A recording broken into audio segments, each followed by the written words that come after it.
it's funny. I tried an angle finder thing on an endoscoper for and run all the way down through there and then in the hole and then try to look up at the valve. Not working. So next thing, I got to take the head off anyway. It's coming off. I'm going to find out if it's worth fixing or not. So I'm soaking all the bolts for the exhaust. And I should be able to look into the exhaust if I turn the motor over correctly or the valve's open and see if the valve is toasted just before I take everything apart. But yeah, and there you go. Head's coming off no matter what this weekend. All right, I'll be back. Don't let shit get you down.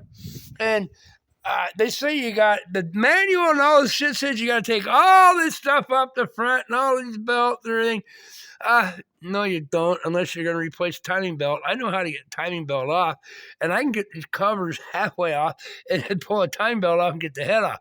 But I got to check. I only think I'm going through all that work. If I'm going to replace it and the motor ain't hurt except for the head, I'm going to put a freaking another new timing belt on for $60.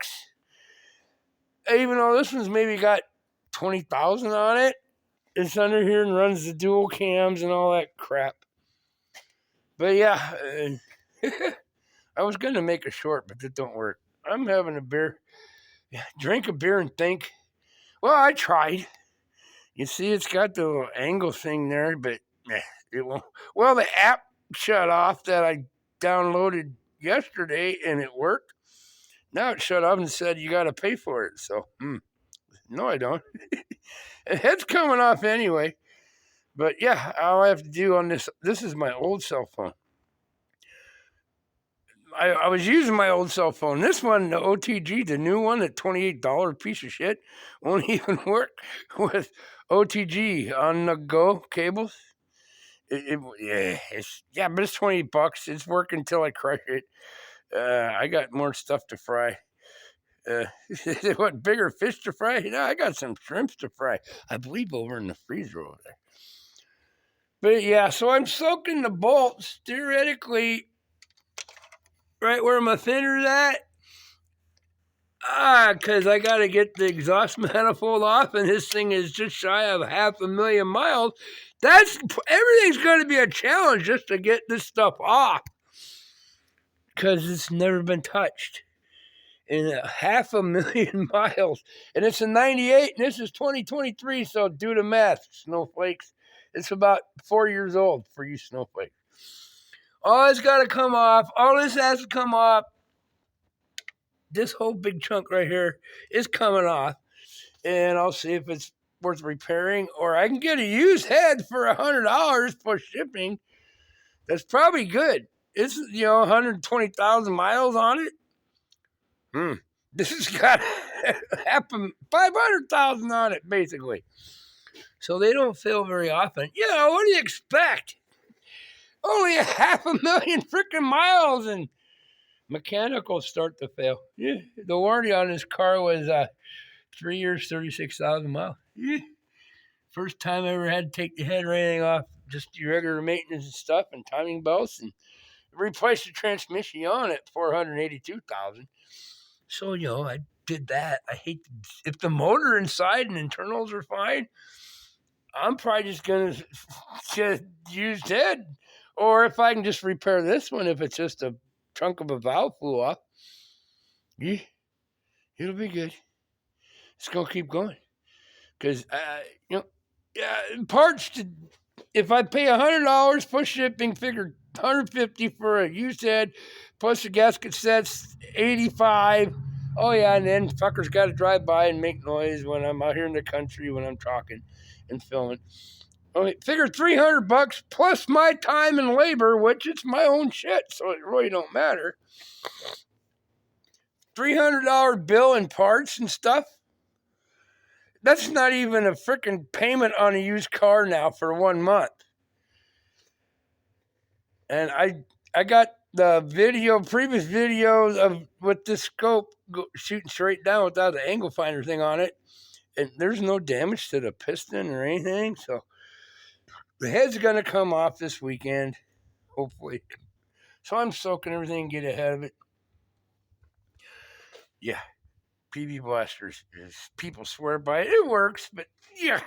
I used to be able to buy some other stuff that I'd mix with it and use PB Blaster and then this Freol and then some John Deere branded uh, penetrant. It mixed all three together. It worked really good, but just one by itself don't. I'll have to hunt. I might have something else I can blend with it, but I'm soaking it ahead of time. Yeah, didn't work. The angle finder app shut off. I'm sure if I delete the app and then reload it, I could probably get 10 minutes out of it again, and then it shuts off. But I'm not paying money for it. The head's coming off anyway. One way or the other. And if the car's scrapped, it's scrapped. If it's exploded, but yeah, if I can fix it for $300 in 16 hours of time, yeah, I'm going to keep it. Because the compression thing's just like brand new yet. It's just, gee, only 500,000 miles and valves and stuff wear out, maybe. Who can complain? I sure can't. Bitch, I bought this car for $375 with a smashed in front right fender. The headlight was broke and the radiator and stuff was broke. It had like 72,000 miles on it. 300, I think $75. I definitely got my miles per penny. I'm guarantee I probably didn't spend a penny a mile on this car since I've owned it. But if I had to pay some scumbag in a shop that don't even know what they're doing, $150 fucking an hour, and they're all idiots. Nah, it would have been in the scrapyard a long time ago. Cool, but yeah, that's the little hole with the problem, that cylinder. So I'm just getting ahead a little bit. Yeah, it was supposed to be 72 degrees this afternoon, this evening, and a slight chance of rain, which is not raining, but they were a little wrong. I was maybe going to get my BMW out for a quick ride.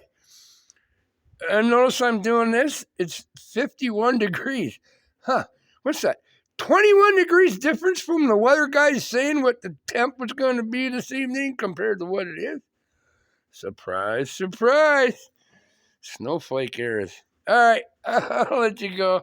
I'm just ranting and talking and showing, and yeah, I'll show you what happens when I said I got to take all that shit off this top, all this stuff, all the way around.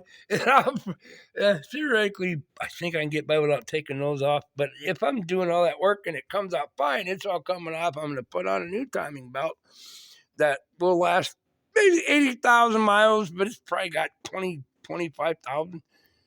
Well, let's see. Yeah. Transmission went out at 482,000. I replaced that in rear seal, and I just like 465,000. Yeah, it's got 35,000. A belt's $40. If it's worth saving, I'm gonna definitely take everything apart, put a new timing belt and stuff on it too, because it's all gotta basically come apart anyway. So yeah, there you go. Because the motor and shit's just fine yet. The mechanicals and the rest of it's awesome. 180 pounds of compression is unbelievable. It's just like brand new spec at 500,000 miles. Whoever had it before me changed oil and stuff and used good oil, and I did too. And then see what happens. And you change the oil, don't go 10,000, 3,500 miles. 3,500 miles. In the winter, if I got a lot of idle time, 2,500 miles. Oil's cheap compared to an engine. Yeah? All right. You all learn that. Don't go by just like lifetime transmission fluid. Well, how long in that Lincoln is lifetime transmission fluid? The lifetime of the transmission until it frickin' scatters. I need to get after that. I was going to get after that this weekend and fix that intake stuff, gasket, that leak, and take all the crap up top of that motor, the V6, and probably have it done in 3 days that I'm taking off. But now I got to get after this one first because I got curious, and I still got old Blue. And I can drive it. It just throws a lean code just when you start it. And then once it warms up, it don't have a leak anymore. It's just one of them rubber intake gaskets. Once it warms up, it seals. It just throws a code. And I keep a computer on it. It's not running so freaking late it's going to hurt the engine or anything. It just throws a code. There you go. Oh, it looks like I need a beer. I'm going to blast it again. And there you go. Oh, I just like rattling and talking to my friends. Whoever watches this is interested in this shit. And other people that watch for like 20 seconds and then they don't really even say bad shit very often. They just turn it off, which is fine. Peace. Have a heart. Have a heart. I'll be back. I'll let you know what happens. It's a never-ending story of fixing and trying to catch up. And winter's coming. It's supposed to be freaking snowing. Yeah, it's 50. It's going to be 22 degrees Saturday night, Sunday night, and a high of like 35, 34, and rain and snow. And yeehaw. Oh, yeah, and I got a new package. That's my 10-degree new sleeping bag. I didn't like my 20-degree one. It was too big and bulky and goofy.